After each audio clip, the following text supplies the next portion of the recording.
उसी हास्य का एक बड़ा चितेरा, बड़ा प्यारा, बड़ा धुआंधार कवि हमारे मंच पर मौजूद है, जिसका नाम पीके आजाद है।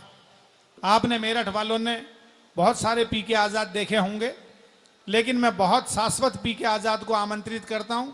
एक बार तालियां बजाकर स्वागत कीजिएगा। जो लोग जहां तक बैठे हैं, दूर तक, जहां तक मेरी आवाज जा रही है, पीके आजाद जी का स्वागत करें। वो अपना काव्य पाठ आपके सम्मुख प्रस्तुत।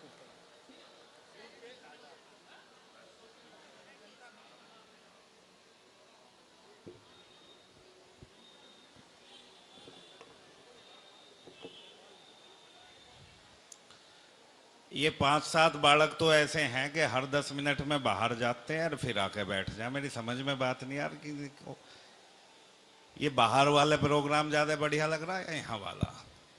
एक बार तालियां बजा दो, फिर मैं कहूंगा नहीं बजाने के लिए। हाँ भाई, पीके बड़ौद से आया हूँ। वो शुभम जी बहुत सारी प्यार मोहब्बत की बात कर रही थी। ये होता है, प्रेम होता है, राधा और प्रेम, पता नहीं क्या क्या। अपने को तो बड़ौद का आदमी, मेरठ में ही थे हम, तो मेरठ के ही हैं। अपने को ज़्यादा प्यार व्यार की बात समझ में नहीं आती। बस इतनी बात समझ में आई कि आजकल यूपी में प्यार करना मुश्किल है, क्योंकि वो रोमियो स्क्वाड बना रखी है योगी जी ने। तो उसके चक्कर में प्यार व्यार करने के लिए लोग उधर दिल्ली चले जाते हैं, लेकिन वहाँ भी संकट पैदा हो जाता है। लेकिन अभी जैसे ही मेरे नाम बुलाया गया तो वो कुछ लोग उधर हंस पड़े, पीके आजाद। हमारे कुलविंदर जी के चेहरे पे भी मुस्कान आई। और भाई साहब प्रवीण शुक्ल जी ने बताया, हाथ से निकालना की कोशिश करता हूं। मैं अपने नाम से ही शुरू होना चाहता हूं साहब। 10 मिनट आपके बीच रहूंगा, एक बार भी आपसे नहीं कहूंगा ताली बजाओ, और आप बजाना भी मत। लेकिन अगर आपके होठ थोड़े से भी खिल गए तो मुझे लगेगा मेरा मेरठ आना सार्थक हो गया, क्योंकि गमों के साथ में मेरी अदावत हो गई समझो। खुदा से भी मुझे इसकी इजाजत हो गई समझो। तनावों से भरे माहौल में जो लोग रहते हैं, उन्हें थोड़ा हंसा दूं तो इबादत हो गई समझो। और मित्रों, नाम तो नाम है, अब उसमें मैं क्या करूं। मेरा नाम पीके आजाद है। वो कह रही थी कि वो आजादी का पता नहीं क्या बोला था, आजादी की चिंगारी। तो मैं खड़ा खड़ा सोच रहा था कि मैं तो फिर आजादी का अंगारा हूं। पीने वालों को हर एक शाम याद रहती है। वाह। देखो ठेके पे बला की जिहाद रहती है। मुझे तो वैसे ही बदनाम किया कविता ने। वाह वाह वाह। आदि जनता यहाँ भी के आजाद रहती। वाह वाह वाह वाह वाह। और ऐसे ऐसे पीके आजाद मिलेंगे भाई साहब। त्यागी जी वहां किसी जरूरी काम से गए हैं। मंच पे आदरणीय हमारे मुखिया जी आज की अध्यक्षता कर रहे हैं। उनका आशीष हमेशा मिलता रहा है। और हमारे आज के मुख्य अतिथि श्री अमित जी और अरुण जी यहाँ उपस्थित हैं। मैं सही बताना चाहता हूँ इनकी उपस्थिति में कैसे कैसे पीके आजाद। एक ने पी ली भैया, कुछ ज्यादा ही पी ली, घर आया आके सो गया। अब गर्मियों के दिन लाइट चली गई तो बाहर निकला लड़खड़ाता हुआ, बालकनी में गया, झोंक नहीं संभाल पाया, धड़ाम से नीचे आवाज सुन के 4-5 पड़ोसी आए, भाग के बोले क्या हुआ क्या हुआ क्या हुआ। अगले ने आंख खोल ली, बोला पता नहीं यार, मैं तो जस्ट अभी अभी नीचे आया हूं। ऐसे ऐसे पीके आजाद मिलते हैं, ऐसे ऐसे पीके आजाद मिलते हैं। पिछले दिनों में 2:30 बजे कवि सम्मेलन से लौट रहा था तो एक पीके आजाद सड़क पे लेटा हुआ, पैर उसके इतने पैर नाली में, धड़ सड़क पे। 2 पुलिस के सिपाही, हमारे जाबाज सिपाही, उसको उठाने के प्रयास में बार बार उससे कहते खड़ा हो, डंडा सड़क पे फटकारते। अगला एक ही आवाज देता, बाबूजी बाबूजी मेरी बात तो सुनो।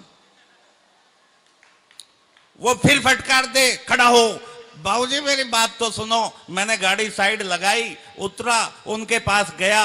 मैंने कहा देखो इसकी हालत आप देख रहे हो, इसको ज्यादा कुछ तंग मत करो, पहले इसकी बात सुनो। मैंने कहा हाँ बता। बोला बाबूजी मेरी बात तो सुनो। मैंने कहा बता क्या कहना चाहता है। बोला बाबूजी। अरे मैंने कहा बोल खसम क्या कहना चाहता है। बोला बाबूजी ये जो नगर निगम वाले ना, नगर निगम वाले मैंने कहा हाँ। बोला ये नगर निगम वाले दिन में तो नाली बना दे सड़क के किनारे और रात को सड़क के बीच में। अगले की यही मुसीबत है कि उसको नाली में गिर गया तो अगले को लग रहा है कि सड़क के बीच में। इस तरह के बहुत सारे। अच्छा मैं तो हमारे यहाँ एक चला गया रात को 11:30 बजे ढाबे पे। बोला गरम गरम के है। ढाबे वाला गुस्से में था, बंद कर रहा था। बोला के खाओगा। बोला नहीं बता गरम गरम के है। बोला दाल है रोटी है। बोला नहीं और गरम बता। बोला तवा है। बोला नहीं इससे भी गरम बता। ढाबे वाले को गुस्सा आया। बोला अंगारा है। बोला ले आ बीड़ी जलानी है। और मैं सही बता रहा हूं, मैं तो आजकल दिल्ली में रहता हूं साहब। वहां क्या है कि वहां दुकानें एक निश्चित समय तक खुलती हैं। रात को 10 बजे के बाद दुकान बंद हो जाती है। एक दिन रात को 12:30 बजे वाइन शॉप के मैनेजर को फोन आया। ट्रेन ट्रेन घंटी बजी, उसने फोन उठाया। हेलो। बोला हाँ हेलो, दुकान किस टाइम खुलेगी। उसने कहा कल सुबह खुलेगी 11 बजे, सो जा, मुझे भी सो जाने दे। बोला ठीक है। 2 घंटे बाद 3:30 बजे फिर फोन आया। ट्रेन ट्रेन घंटी बजी, उसने कहा हेलो। बोला हाँ हेलो, दुकान किस टाइम खुलेगी। बोला रे खलेऊ बताया तो था 11 बजे खुलेगी। बोला ठीक है। और सुबह 5:30 बजे फिर फोन आया। हेलो हेलो, दुकान किस टाइम खुलेगी। बोला तूने ना सारी रात मुझे सोने दिया ना तू खुद सोया। बता कितनी चाहिए, अभी आ जाता हूँ, दुकान खोल देता हूँ। बोला नहीं कमी कुछ नहीं है, यहाँ रात गलती से तुम्हारी दुकान के अंदर ही बंद हो गया। भाई तालियां जरा बजा दो एक बार जो। नहीं कोई बात नहीं, आप हंसते रहो, बस यही चाहता हूं मैं तो। मित्रों ऐसे ऐसे पीके आजाद मिलते हैं, लेकिन आदरणीय मुखिया जी की उपस्थिति में मैं बताना चाहता हूं कि हम क्या पीके आजाद हुए हैं। लोग कहते हैं कि हम सदा हंसते रहते हैं, मगर उन्हें यह नहीं मालूम कि हमारी हंसी के पीछे गम के समंदर बहते हैं। एक दिन हमें एक सज्जन मिले, हमें देखते ही उनके अधर खिले। बोले आजाद जी आप कितने खुशदिल इंसान हैं, गम से तो आप बिल्कुल ही अनजान हैं। हमेशा जिंदा दिली में जीते हैं, फिर किस लिए पीते हैं। हमने कहा तुम्हारी बहुत कमजोर जी के है, हमारे बारे में इतना जानते हो और ये नहीं जानते कि हम हंसते ही पी के हैं। वाह वाह वाह वाह। खैर हम उन्हें समझाने लगे, अपने पीने का कारण बताने लगे। हमने पूछा तुमने किसी को गम में हंसते देखा है। वो बोले नहीं। हमने कहा बिल्कुल सही, मगर हम हंसते हैं, गम में हमेशा हंसते हैं, क्योंकि ये दस्तूर अभी नया नया चला है। मेरे दोस्त हंसना भी तो गम भुलाने की एक कला है। वाह वाह वाह वाह वाह वाह वाह वाह। मेरे दोस्त हंसना भी तो गम भुलाने की एक कला है। हम पीते हैं तो शौक में नहीं पीते, पीना हमारी मजबूरी है, क्योंकि जीने के लिए हंसना और हंसने के लिए पीना जरूरी है। वाह वाह वाह। क्योंकि जीने के लिए हंसना और हंसने के लिए पीना जरूरी है। और कविता यहां से शुरू होती है दोस्तों, कुलविंदर भैया। क्योंकि जीने के लिए हंसना और हंसने के लिए पीना जरूरी है। पीना जरूरी है बेबसी को, लाचारी को। पीना जरूरी है भूख गरीबी बेरोजगारी को। पीना जरूरी है दरिंदों के कहर को। पीना जरूरी है हवा में फैले जहर को। पीना जरूरी है मोहमाया ममता को। पीना जरूरी है समाज में फैली विषमता को। पीना जरूरी है गर्मी बरसात सर्द को। पीना जरूरी है आम आदमी के दर्द को। पीना जरूरी है संस्कारों के दमन को। पीना जरूरी है मानवता के कफन को। पीना जरूरी है बढ़ती महंगाई को। पीना जरूरी है रिश्तों में बढ़ती खाई को। पीना जरूरी है आंखों से बहते नीर को। पीना जरूरी है दिल से उठती पीर को। पीना जरूरी है अराजक विचारों को। पीना जरूरी है देश विरोधी नारों को। वाह वाह वाह वाह वाह वाह वाह वाह वाह, बहुत अच्छे। और इन सब को पीने के बाद हो जाते हैं, जी हाँ, हम पी के आजाद हो जाते हैं। वाह वाह वाह। हम पी के आजाद हो जाते हैं। हम पी के आजाद हो जाते हैं। मैं सही बता रहा हूं, मैं बड़ौद का रहने वाला हूं। दिल्ली में चला गया, वहां एक स्कूल में मैं अध्यापक हूं साहब। बच्चों को, छोटे छोटे बच्चों को पढ़ाता हूं, और कई बार छोटे छोटे बच्चों की बातों से हाथ से निकल जाता है। और कई बार ताऊ जी बैठे हैं यहाँ, मैं उन्हें बहुत नमन करता हूं, प्रणाम करता हूं। कई बार बड़े बड़े ताऊ की बात से हाथ से निकल जाता है। मैं बहुत दिन तक मैंने अप डाउन किया गांव से दिल्ली का। एक बस में मैं जा रहा था साहब, छोटी सी घटना से हाथ से उत्पन्न हुआ, वो आप लोगों के बीच सौंपता हूं कि शामली से दिल्ली के लिए बस चली ही थी कि एक सूटेड बूटेड युवक ने एक ताऊ से पूछ लिया, ताऊ दिल्ली कितनी दूर है? ताऊ ने उंगलियों पे हिसाब लगाया और दिल्ली को 100 किलोमीटर बताया। युवक निश्चिंत हो गया, बस की सीट से सिर टिकाकर सो गया। बड़ौत पहुंचने पर जब युवक ने वही प्रश्न दोहराया तो ताऊ ने भी वही उत्तर बताया, 100 किलोमीटर। बस बागपत पहुंची, युवक ने फिर वही प्रश्न किया, ताऊ ने इस बार भी वही उत्तर दिया, 100 किलोमीटर। और लौनी जाकर तो हद हो गई साहब, जब ताऊ ने दिल्ली को फिर 100 किलोमीटर बताया, युवक इस बार धैर्य नहीं रख पाया, बड़े जोर से चिल्लाया, आपको शर्म नहीं आती? मुझे उल्लू बना रहे हो, बस 2 घंटे से चल रही है और आप 100 किलोमीटर 100 किलोमीटर 100 किलोमीटर ही बता रहे हो। ये घटना थी, लेकिन इस घटना से जो हाथ से उत्पन्न हुआ वो आपकी अदालत में सौंपता हूं, एक ठाका गूंजे अगर आपके मन तक पहुंच जाऊं तो। आप 100 किलोमीटर 100 किलोमीटर 100 किलोमीटर ही बता रहे हो, ताऊ कोई गलती नहीं है, ये मर्द की जुबान है, बदलती नहीं है। भाई वाह, तो ये स्थितियां हैं साहब। मैं प्यार मोहब्बत की बात बता रहा था। मैं ट्रैक मेरे बदलते रहते, कभी किधर निकल जाता हूँ। शुभम जी कर रही थी, तो हमें तो क्या है, प्यार करना है, दिल्ली में चले गए। अब यहाँ से मेरठ से 5-7 लड़के दिल्ली में चले गए, लेकिन दिल्ली में अलग संकट। हालांकि वहां प्यार पे कोई पाबंदी नहीं है, वहां पार्कों में, रेलवे स्टेशनों पे, मेट्रो में, सब जगह प्यार आराम से किया जा सकता है, लेकिन उसके कुछ साइड इफेक्ट भी हो जाते हैं। मैं 2 छंद आपको सौंपता हूं, मैंने जो वहां साइड इफेक्ट निकाले हैं कि मादक अदाओं से लुभाने वाली गोरी गोरी बस के स्टैंड ने इशारा कर गई। बहुत अच्छा, बहुत अच्छा। हाय हाय, क्या खिलखिला के हंसा है, मजा आ रहा है। जय हो। अगर बढ़िया लग रहा है तो ये युवा पीढ़ी को सौंपता हूं, ये दोनों छंद। एक बार भरपूर तालियां बजा के मुझे अपना मन दें। बहुत अच्छे प्रवीण भाई, बहुत अच्छे, वाह वाह वाह। मादक अदाओं से लुभाने वाली गोरी गोरी बस के स्टैंड ने इनका इशारा कर गई, और भोलू राम ने कलेजा थाम एक पल सोचा, आज मिला प्यार मेरी जिंदगी सवर गई, आज मिला प्यार मेरी जिंदगी सवर गई। तो ऑटो में बिठाया साथ डाल के हाथों में हाथ, ऑटो में बिठाया साथ डाल के हाथों में हाथ, आंख बंद हुई झोली भावना से भर गई। और चौथी पंक्ति समर्पित करता हूं वहां, आंख बंद हुई झोली भावना से भर गई, तो 6000 पर्स में थे गले में सोने की चैन, आज तक पता नहीं लेकर किधर गई। भाई बहुत ही बढ़िया है प्रवीण। और अगले छंद में अगर किसी पंक्ति में छोटी सी कविता हो गई हो तो मैं मंच का भी आशीर्वाद चाहूंगा। बहुत अच्छे। तो भोलू से सबक दोबारा पढ़ दूं? पहली बार ध्यान से क्यों नहीं सुना? सुना दे भाई, पहली बार किसी का। मादक अदाओं से लुभाने वाली गोरी गोरी बस के स्टैंड ने इनका इशारा कर गई, और भोलू राम ने कलेजा थाम एक पल सोचा, आज मिला प्यार मेरी जिंदगी संवर गई, आज मिला प्यार मेरी जिंदगी संवर गई।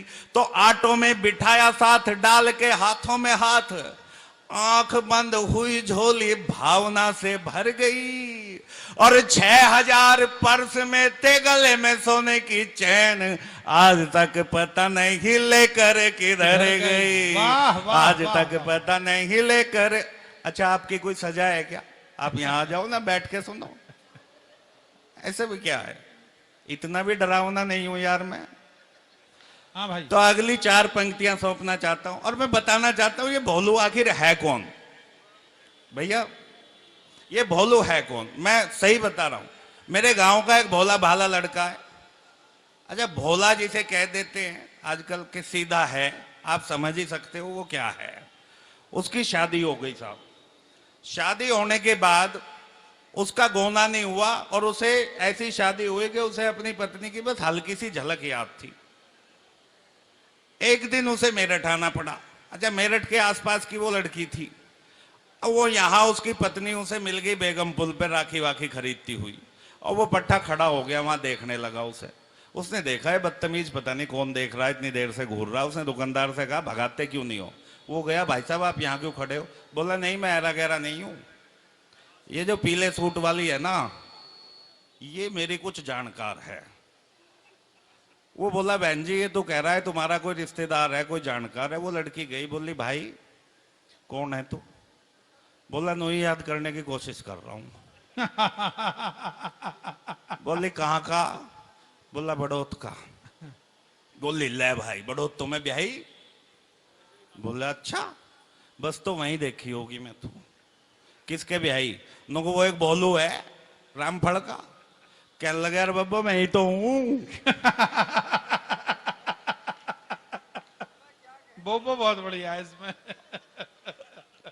तो वो भोलू है साहब। मैं पढ़ना चाहता हूं कि भोलू से सबक लेके सावधान हुए हम, नैन ना मिलाए कभी लड़की सवाली से, और चाट से पकौड़ी से ना भूख शांत हो पाएगी, पेट भरता है बस घर बनी थाली से। ये तालियां बजाने वाली पंक्ति थी। बहुत अच्छा है, बहुत अच्छे, वाह वाह प्रवीण। चाट से पकौड़ी से ना भूख शांत हो पाएगी, पेट भरता है बस घर बनी थाली से। तो झगड़ा ना झांसा कभी बने ना तमाशा कभी, अमीरी में जिए चाहे रहे कंगाली से, और कोई भी इशारा एक बार या दो बार करे, प्यार करना है अपनी ही घर वाली से। वाह वाह प्यार वाह। करना है अपनी। और चलते चलते, क्योंकि समय बहुत कम है, नहीं तो मैं घंटों आप लोगों के साथ जुड़ता और आपके चेहरों पे मुस्कान लाता, लेकिन मैं एक मुक्तक और एक छंद आप लोगों की अदालत में सौंपना चाहता हूं।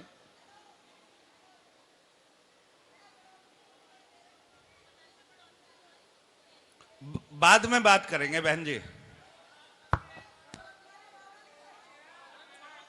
हाँ जी। अच्छा अच्छा अच्छा अच्छा, फिर तो मैं आपको बहुत बहुत प्रणाम करता हूं।